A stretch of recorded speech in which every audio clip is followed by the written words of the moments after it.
नमस्कार साथियों, current affairs में आपका स्वागत है। हाल ही में सुप्रीम कोर्ट ने एक महत्वपूर्ण निर्णय दिया है जिसके अंतर्गत उसने पुदुचेरी की एक नाबालिग लड़की की जाति का प्रमाण पत्र उसकी मां की जाति के आधार पर जारी करने का निर्देश दिया है।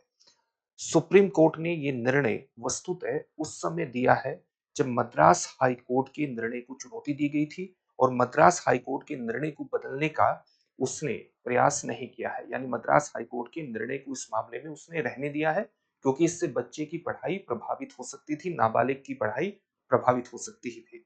साथ ही इसकी सुनवाई के दौरान हमारे देश के सीजेआई जस्टिस सूर्यकांत ने एक महत्वपूर्ण टिप्पणी भी की है जिसके अंतर्गत उन्होंने कहा है कि बदलते सामाजिक परिवेश में ऐसा क्यों नहीं हो सकता कि बच्चे की जो जाति है उसका निर्धारण मां की जाति के आधार पर हो।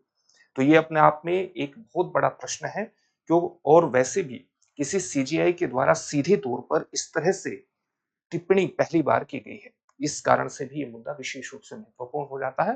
तो इस मुद्दे पर विस्तार से हम बात करेंगे।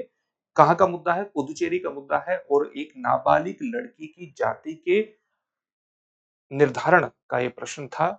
और उसके जो पिता है नाबालिग लड़की के, वो एससी समुदाय से नहीं आते हैं, शेड्यूल कास्ट समुदाय से नहीं आते हैं, लेकिन उसकी माता की जो पृष्ठभूमि है वो शेड्यूल कास्ट पृष्ठभूमि की है। तो इस लड़की को शेड्यूल कास्ट का जो प्रमाण पत्र है, जाति का प्रमाण पत्र है, वो दिया जाना चाहिए, नहीं दिया जाना चाहिए। इस पर पहले मद्रास हाईकोर्ट ने निर्णय देते हुए कहा था कि नाबालिग लड़की को ये जाति प्रमाण पत्र शेड्यूल कास्ट का दिया जा सकता है। इस फैसले को बरकरार रखा है अब सुप्रीम कोर्ट ने, और सुप्रीम कोर्ट ने ये निर्णय जो दिया है ये नॉन स्वीपिंग नेचर का है। जब हम कानून की भाषा में किसी निर्णय की नॉन स्वीपिंग होने की बात करते हैं तो उसका मतलब क्या होता है? नॉन स्वीपिंग का मतलब है कि ये एक खास परिस्थिति में ही, एक खास परिस्थिति में ही लागू होगा, यानी इसकी एक लिमिटेशन है। आप ये नहीं है कि ये जो निर्णय दिया है इसका सामान्य जनरलाइजेशन कर सकते हैं, यानी हर मामले में ये लागू नहीं होगा। इस प्रकार का निर्णय नहीं दिया है कि अब भारत में जो जाति का निर्धारण होगा वो मां की जाति के आधार पर होगा। ये निर्णय नहीं दिया गया है, लेकिन इस खास परिस्थिति में लड़की या नाबालिग की जाति का निर्धारण मां की जाति के आधार पर किया गया है। यानी इसका जो नेचर है वो नॉन स्वीपिंग है, इसको हर परिस्थिति में लागू नहीं किया जा सकता। नॉन स्वीपिंग होने का मतलब यह है। सामान्यतः भारत में जब किसी बच्चे की जाति का निर्धारण किया जाता है तो जाति कहां से आई हुई मानी जाती है? जाति का निर्धारण सामान्यतः कहां से होता है? पिता की जाति से माना जाता है, पिता की ही जाति से माना जाता है। और इसका आधार क्या है? इसका आधार पुराने सरकारी सर्कुलर है। पुराने सरकारी सर्कुलर होने के साथ साथ जो परंपरागत हिंदू नियम है, परंपरागत हिंदू नियम है, उनके आधार पर जो जाति का निर्धारण है, बच्चे की नियम है, जाति का निर्धारण पिता की जाति के आधार पर ही किया जाता है। सुप्रीम कोर्ट ने यह सिद्धांत बदला नहीं है, केवल इसके आधार पर केवल ये कहा है कि क्या बदलते सामाजिक माहौल में ये चीज परिवर्तित नहीं हो सकती? क्या मां की जाति के आधार पर बच्चे की जाति का निर्धारण नहीं हो सकता है? केवल सुप्रीम कोर्ट ने ये प्रश्न को खुला छोड़ दिया है।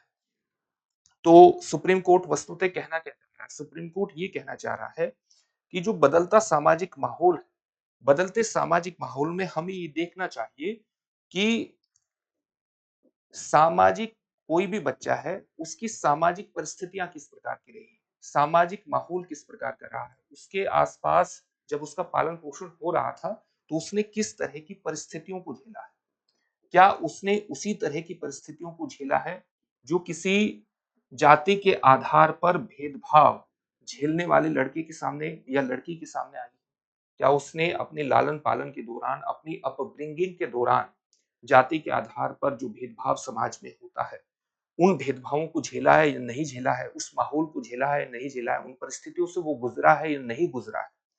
इस बात को भी विशेष तौर से ध्यान में रखा जाना चाहिए। सुप्रीम कोर्ट के निर्णय से ये संकेत निकलता है, यानी कि जाति का जो निर्धारण है वो केवल स्थिर वंश के आधार पर, स्थिर वंश जो कि पिता केंद्रित होता है, उसी के आधार पर नहीं होना चाहिए। इस बात के संकेत सुप्रीम कोर्ट के निर्णय से हमें प्राप्त होते हैं। जब किसी राज्य में इस बात का निर्धारण किया जाता है कि कौन से समुदाय को एससी समुदाय यानी शेड्यूल कास्ट में शामिल किया जाना चाहिए और कौन से समुदाय को शेड्यूल ट्राइब में शामिल किया जाना चाहिए, तो इसका निर्धारण कहां से होता है? इसका निर्धारण हमारे संविधान के आर्टिकल 341 और आर्टिकल 342 के अंतर्गत होता है। आर्टिकल 341 जो है वो शेड्यूल कास्ट से संबंधित है और आर्टिकल 342 शेड्यूल ट्राइब से संबंधित है। इनके अंतर्गत किस राज्य या केंद्र शासित प्रदेश में कौन से समुदाय शेड्यूल कास्ट से संबंधित होंगे और कौन से समुदाय शेड्यूल ट्राइब से संबंधित होंगे, ये प्रेसिडेंशियल ऑर्डर से तय होता है। तो इसकी एक पूरी सूची है और हर राज्य में ये जो सूची है ये भिन्न हो सकती है, लेकिन ये सूची प्रेसिडेंशियल ऑर्डर से बनती है। अगर इस सूची में किसी प्रकार का परिवर्तन करना है तो ये परिवर्तन संसद के द्वारा ही किया जा सकता है, यानी इसमें परिवर्तन करना इतना आसान नहीं है। तो भारत में इस प्रकार से निर्धारण हो जाता है। लेकिन यहाँ पर जो प्रश्न आया है वो प्रश्न ये आया है कि बच्चे की जाति का निर्धारण क्या बदलते सामाजिक परिवेश में माँ की जाति के आधार पर हो सकता है, नहीं हो सकता है?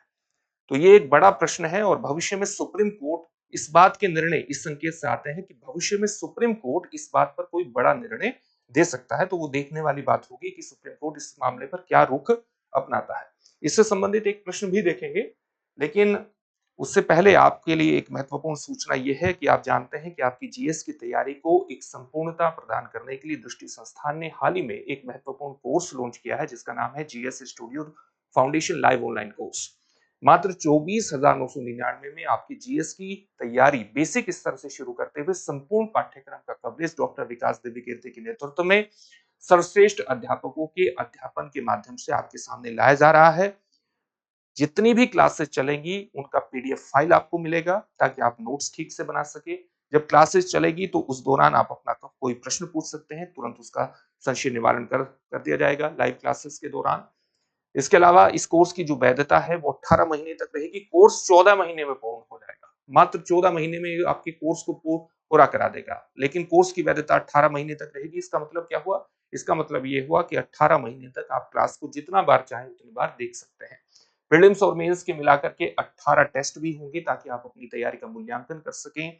2 वर्षों तक करंट अफेयर्स की क्लासेस का एक्सेस आपके पास रहेगा। 10 कलर्ड प्रिंटेड बुकलेट्स भी आपके पास होंगी।